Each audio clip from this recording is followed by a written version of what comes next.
In October 2018, I took a job at my town's local movie theater.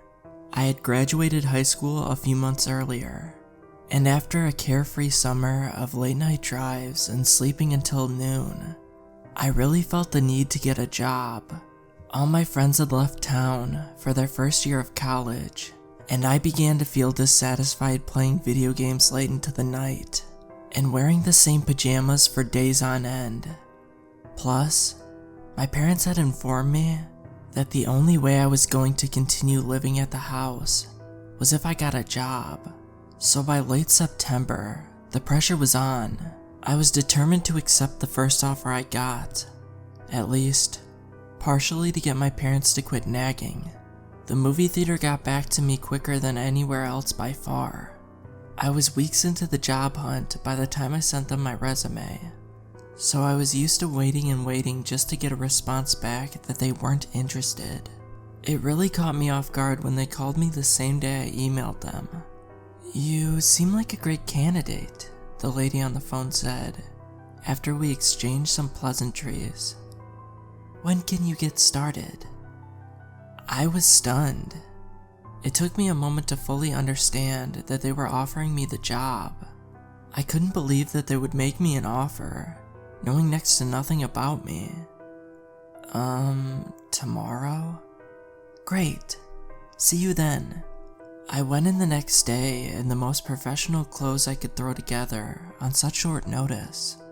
A wrinkled polo shirt, tucked into a pair of khakis that were comically big for me. Mom bought them for me shortly before graduation, insisting I would grow into them, and that I needed to look presentable when looking for work. Unfortunately for her, I had done most of my growing by age 18. It was 11 a.m. I went in as soon as the theater opened, because I realized after my phone call the day before that no specific time was given for me to arrive.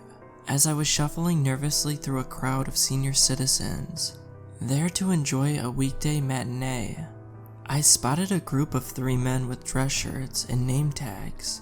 "Hi, I'm Dylan," I said. I was talking to someone on the phone, and they said I should come in and, start today. They stared at me skeptically, without saying anything, as if I had annoyed them. "I talked to a woman on the phone," I said. "Yeah, we heard you, man," the tallest one said. "It's just, why are you so early?" "I wasn't sure when to come in," I said. "Is the person who called me here? Maybe she could—" "Don't worry about her. Just come with me," he said. The tall one walked with me past the concession stand down the hall of theaters. I would later discover that no woman was employed here. Alright, here's the deal. These theaters get filthy. People are spilling popcorn and soda all over the seats, and it's starting to cause some problems. So we need someone to go into the theaters when they get out and clean them up before the next showing. We stopped in front of a door marked "Employees Only." Why we needed you later was because there's a premiere tonight, which means every seat is gonna have a butt in it, and those seats need to be cleaned for everything to go off without a hitch. So if you don't mind sticking around, we could really use your help tonight, he said. Sure thing, I said, eager to be helpful. Great, he said as he opened the door and began sneaking behind it. Thinking he was leading me into a supply closet, I tried following behind him. When he saw what I was doing, he quickly got out from behind the door and pushed us out into the hallway. What the hell are you doing? He shot at me. I'm sorry. I was just... This here is the projection room. As the projectionist, I am allowed to be back here. I am supposed to be back here to do my job. You aren't allowed back here. Let me repeat. You are not allowed back here. This area is completely off limits to you. Do you understand? I was so shocked by his tone and ferocity that I couldn't speak, In a stunned silence, I simply nodded my head. "Good," he said. He scowled and then quickly disappeared behind the door. When it closed, I felt a whiff of air in my face. The job wasn't so bad. I was alone most of the time, which I appreciated. It was quiet and peaceful. That being said, it wasn't glamorous. I used to love going to the movies, but after seeing the filth that people leave behind in their seats, I don't know if I'll ever be able to comfortably sit in one of those seats again. The job also turned me nocturnal, since I had to wait for the final showing to get out before I could get in there and clean. I often wasn't off work until 2 or 2:30 in the morning.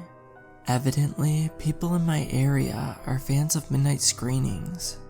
Even if just one person bought a ticket to the final showing, I had to wait until that one person left the theater to do a sweep before the managers could consider letting me go home.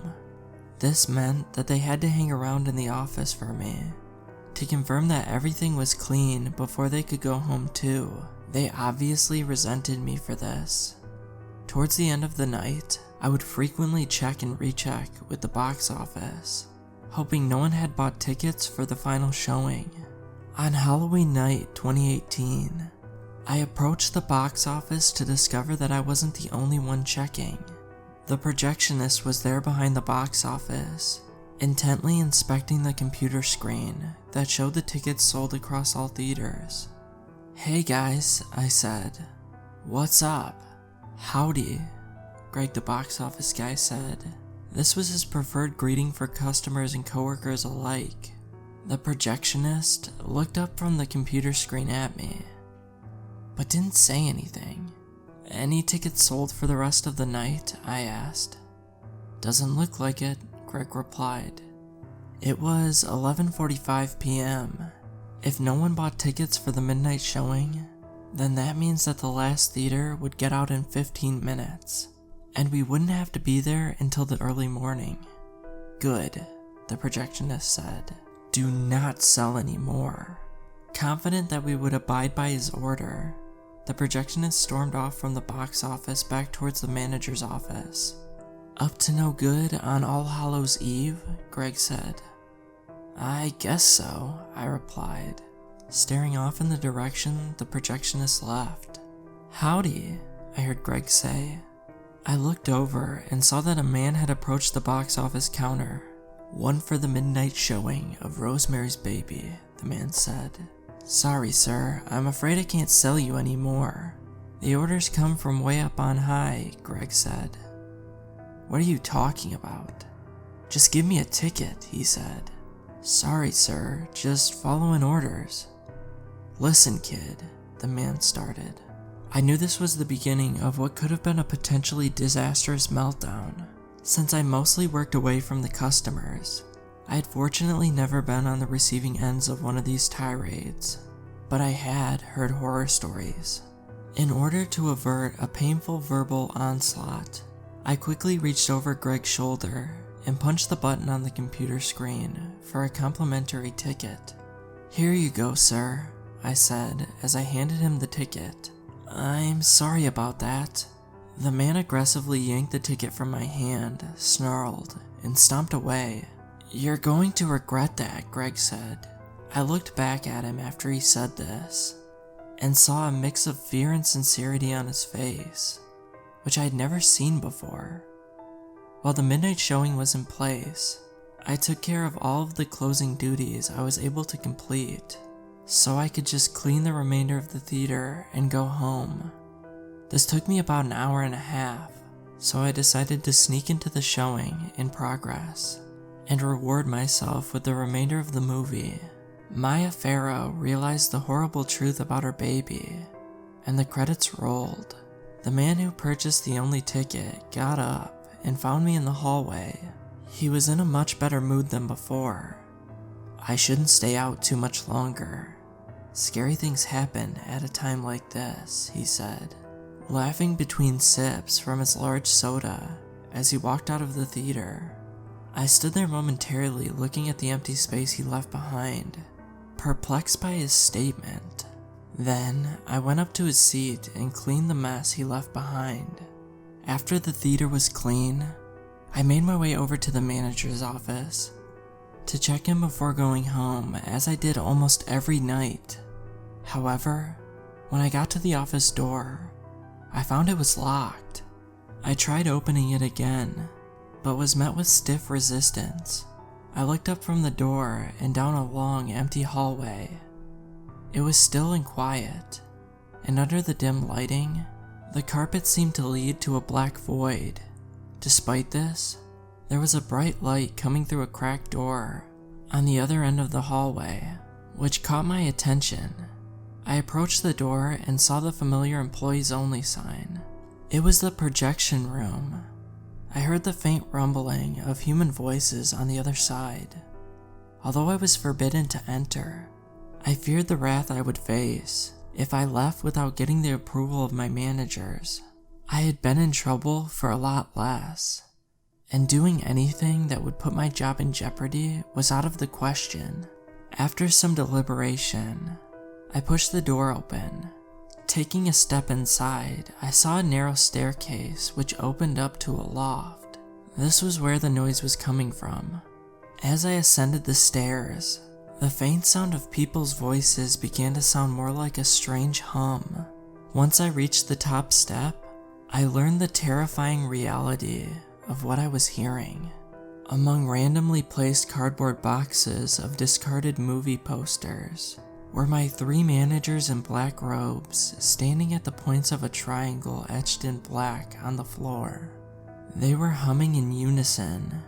Up close, that sound twisted my stomach and struck me with a dread I will never be able to describe. In the center of the triangle, equal distance between them, was a single flickering candle. As their chanting grew stronger and louder, the flame danced and wavered. The power behind their voices grew.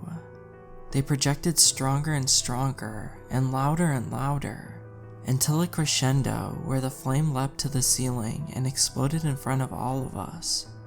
Everyone was blown back by the blast. I cowered on the floor at the top of the stairs, in shock from the explosion. As the smoke cleared, I saw a figure settle in the center of the triangle. She was stunningly gorgeous. Her skin glowed and her eyes twinkled in a way that seized my full attention. She was adorned all over in blood red. She wore a flowing red dress, red lipstick, and had a streak of red in her pitch black, silky hair. In full view of the managers, she turned directly to me. "You," she said, with a slight smile on her face. Up until that point, the managers had not noticed me. Once they realized that I was in the room, they became equal parts shocked and furious. "Get out," the projectionist said. "You moron. You can't be here." The woman softly passed her hand across his cheek in comfort. "It's okay, Daniel," she said. "This is the one I wanted." Having sufficiently calmed him down, the woman jumped towards me at an inhuman speed. Before I could blink, she was hovering directly in front of my face. She looked at me while she spoke, but continued to address the managers. "I brought him here for a reason," she said. "From our phone call, I knew he would be a perfect vessel." "Of course, my lady," the projectionist said through laughs of relief. "I should have never doubted you and your ancient wisdom. It would be supreme that your work be done in this world." I saw the skin on her face ripple, and her eyes turned to 2 black beads. Her teeth sharpened, and she laughed a deep, infectious laugh, which spread to the managers in the room. They clutched their stomachs, crying and laughing as the woman levitated off the floor. At this moment, I lost consciousness. Work hasn't been the same since. Although my managers no longer treat me with contempt, they now give me strange unknowing smiles instead, which deeply unsettles me. I'm afraid to speak out. I feel like no one will believe me. Even more strange are the lapses in my memory. When I'm at work, I will lose multiple hours in my recollection. My 8 or even 12-hour shifts are starting to feel more like 20 or 30 minutes. This especially happens when I have the most theaters to clean, and it is late at night. I was prepared to keep this all a secret, to bury what I had seen in the furthest recesses of my mind. But these memory lapses are starting to spread to my time after work as well. Specifically, if I'm awake at 3 a.m., I will lose the entire hour. The clock will suddenly change from 2:59 a.m. to 4 a.m., with no accounting for the hour in between. This is worrying enough in its own right, but after I saw the news reports, I knew something was terribly wrong. In my area, there have been a string of murders happening in the middle of the night. Victims are found strangled with a triangle carved into their chest. I'm typing this after a closing shift at the theater, before the memory loss sets in.